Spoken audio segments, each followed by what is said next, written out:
నమస్తే.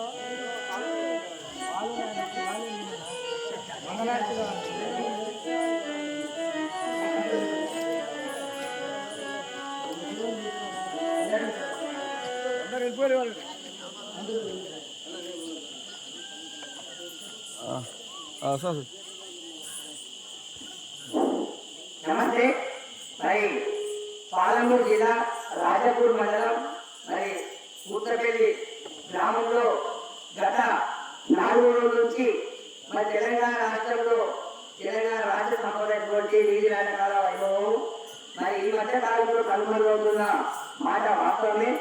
మరి రాజపూర్ మండలంలో గత 4 రోజుల నుంచి అంగరంగ వైభవం పండగ వాతావరణంలో మరి ఒకప్పుడు ఆట ఆడితే ఊరంతా వచ్చి కూర్చునే వాళ్ళు కూడా ఈ పూతపల్లి గ్రామ కళాకారుల గొప్ప విషయం ఏంటంటే ప్రతి ఒక్కరు ఎంతో మంది సీనియర్లు చిన్న పిల్లలు కూడా యువకులు కూడా నాటకాన్ని చూస్తారు.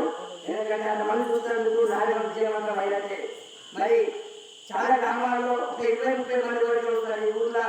మరి చాలా కనుల పండుగ ఒక దసరా పండుగ కూడా అట్లా ఆ విధంగా ఉత్సాహంగా మహిళలు యువకులు చాలా మంది కూడా వచ్చి ఆటను విజయవంతం చేశారు. కళాకారులు ఎప్పుడు తృప్తి అనిపిస్తారంటే ఆ ప్రజలు చూసినప్పుడే తృప్తి అనిపిస్తుంది.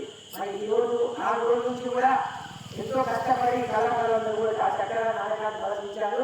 మరి ముక్కులు పట్టుకోకుండా, ఎందుకంటే ఇప్పుడున్న కాలంలో అనేక రకాల సమస్యలు, బాగు ఇతర సమస్యలు అన్నీ ఉన్నప్పటికీ మరి నేర్చుకొని ముక్కు పట్టుకోకుండా వాళ్ళు ఆ రోజు మనకు పరిశీలించినందుకు వారందరూ కూడా మనకు నమస్కారం యూట్యూబ్ ఛానల్ ద్వారా అదేవిధంగా ఎందరో మహానుభావులు యూట్యూబ్ ఛానల్ ద్వారా ప్రత్యేకమైన కృతజ్ఞతలు తెలియజేసుకుంటున్నాను.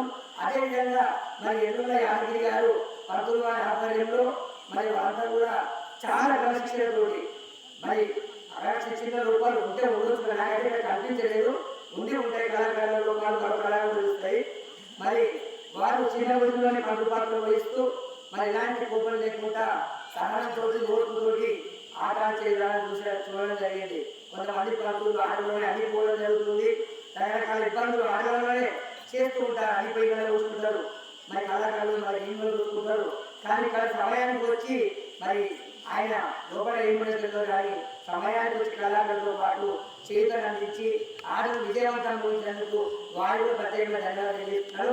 అదేవిధంగా ఒక 2 నిమిషాలు వారితో మాట్లాడే ప్రయత్నం చేద్దాం. జై శ్రీరామ్. ఓం నమస్తే. జై శ్రీరామ్ అన్నగారు. అంతా మీ పేరేంటి? నా పేరు ఎర్రల యాదగిరి గారు.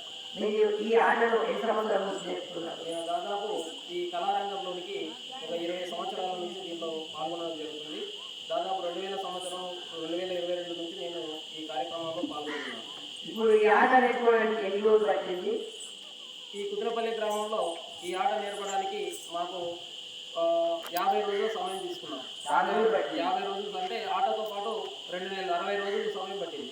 60 రోజులు అంటే మామూలు ఈ కాలంలో మరి కళాకారులు ఏ విధంగా సహకరించింది? ఏ రకమైన ఇబ్బందులు? ప్రతి ఒక్కరు ఇబ్బందులు అనేటటువంటివి కుటుంబాలకు ఆర్థికంగా ఉండేటటువంటిది. అంటే ఇది సుదీర్ఘంగా చూడాలంటే ఏంటంటే చిన్న గ్రామం, పనిపైన కూలిపైన ఆధారపడి బ్రతికేటటువంటి ప్రజలు కాబట్టి పొద్దుంతా పని చేసుకొని మరి సాయంకాలం వచ్చి భజనలో కూర్చోవడం అనేటటువంటి ఒక గొప్ప విశేషమైనటువంటిది.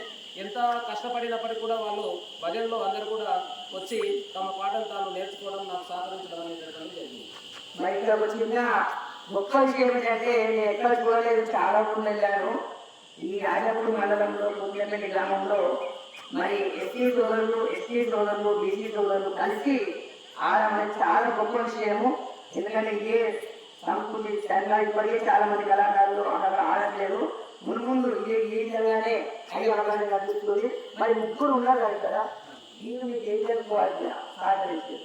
ఇక్కడ చూస్తే ఇక్కడ కుల మత వర్గ భేదాలు అనేటటువంటిది కూడా ఏమీ లేకుండా ఏమీ కూడా అంటే ఇంతకుముందు కూడా నేను ఇక్కడ మునిరంగ స్వామి చరిత్రను నేర్పడం జరిగింది.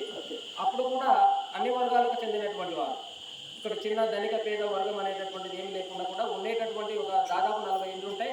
ఆ 40 కుటుంబాల్లో కూడా అందరూ కలిసికట్టుగా అన్నదమ్ములు అనేటటువంటి భావంతో అందరూ కూడా కలిసి మరి ఈ గ్రామంలో ప్రతి సంవత్సరము వాళ్ళు ఆడడానికి ప్రయత్నం చేస్తారు. ప్రతి సంవత్సరంలో కూడా ఆడడానికి ప్రయత్నం చేస్తూ వాళ్ళు ఈ కళారంగాన్ని ముందుకు తీసుకుపోవడం అనేటటువంటి జరుగుతుంది. వాళ్ళు కూడా మంచి చేత నాకు ఇవ్వడం వల్లనే ఈ 60 రోజుల్లో మేము ఈ ఆటను పూర్తిగా కంప్లీట్ చేయడం అనేటటువంటి జరిగింది.